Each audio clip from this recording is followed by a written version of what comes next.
Hi girls, we didn't have practice today because of the rain, but I wanted to go over a couple of things that I've been thinking about since Tuesday's game. We played great, but a couple of things stood out to me that we need to work on.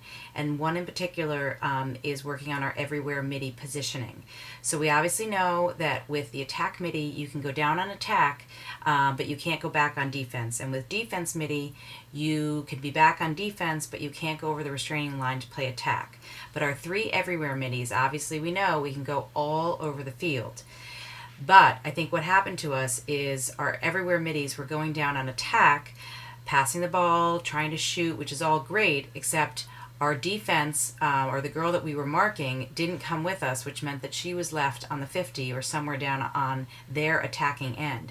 So once you've finished your play and we've turned the ball over and it's making its way back down towards our defense, you have to hurry back and help out the defense and mark up your girl, because what was happening was we were playing strict man-to-man defense, but there was an open girl because our everywhere midis weren't coming back to help.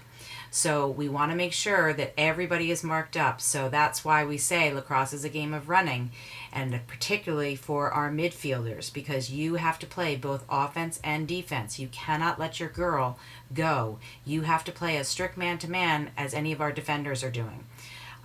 Okay, second, the 3-second rule. 3-second rule that we've seen so far has been about checking, but on Tuesday we were called 3 times for 3 seconds in the arc. And so you were called in here.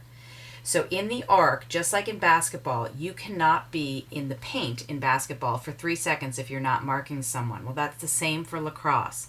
So you have to be strict man-to-man, but once or twice, or 3 times, I guess, we pulled off and we double-teamed. But we weren't close enough to the attacker that the official felt that we were really on the ball.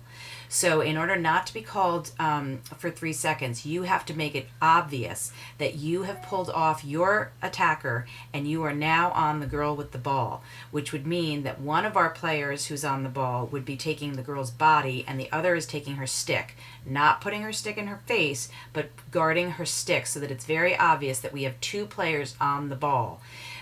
If you're sort of a little bit further away from the girl, and even though you think that you're guarding her, they're going to call you on 3 seconds. So it has to be a very thoughtful, obvious defensive position on the girl with the ball, so you don't get called for 3 seconds.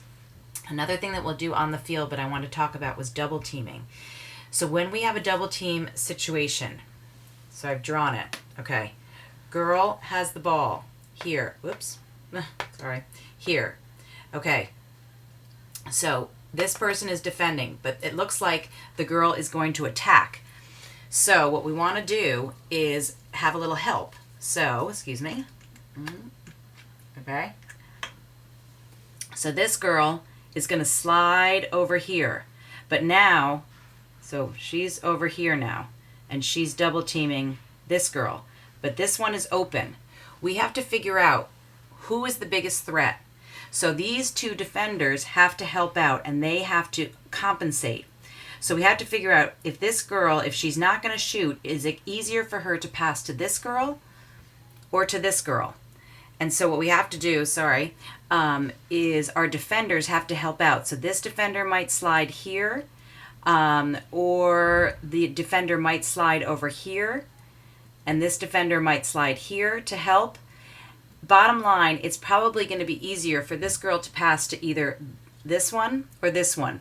This attacker we kind of take out of the play because that's the longest pass. You want to figure out who is the biggest threat when you're double teaming. So these guys are taking the ball, but the other defenders are having to help out to figure out which attacker may be the pass that they're going to make, if they're going to make a pass. But once the ball is turned over and we have the ball, immediately you go back to your original defender, your original attacker who you were on. You only double team for that moment. You have to go back to your original position if we turn over the ball, so that we're, again, strict man to man. We're going to go over this more on the field, but the idea is that whenever we double team, that means that there's a player open and our other defenders have to help out so that we take away the most immediate threats in the arc. Okay, short passes. We talked about this a little bit at halftime. What we were doing was we were making a lot of our short passes right when we got over the 50-yard line, which is fine, except we were turning the ball over, which meant that then the other team was also at the 50 and we made it easier for them to get down to their goal. So what I want you to do is maybe make your first pass right over the 50, but then take it down to the end, behind the goal, so that if we did turn it over, we're still in the shooting area, so that if we turn it back over and now we have possession again on attack, we're closer to our goal to score. It just seemed that, unfortunately, we did make a bunch of turnovers right around the 50, and it kept us much further away from the goal to capitalize if we got the ball back. So we want to make sure that maybe our first pass is over the 50, but then our next two passes are closer to the goal so that we're in good position to shoot. Okay, the other thing is this happened a couple of times. On our defense, we would turn the ball over, and what we do it so well, we clear, which means we're running down towards the 50 to make that pass. But a couple of times I saw girls, instead of trying to cut to the girl with the ball, they just were running alongside of them. And that meant that you were bringing not only yourself, but your defender. So now the girl who has the ball has her own defender trying to get her and a second defender because you're just running alongside. So you want to let the girl who has the ball, who's clearing it, just run down to the 50 and get that ball over the 50. And then you can try and get in front of her and make her cuts. You could also be behind her if that's going to be an easier pass for her. But you do not want to get so close that now she is double teamed. So we got to make sure that we do that. We definitely want to make space for the girl who has the ball. Okay, and the last thing, and this was a tough one the other day because there was a couple of confusing calls, but what I don't want you to do ever is stop your play. Even if you think, okay, maybe the count should be restarted or, there was a foul, never stop your play until you hear the whistle blown by the referee.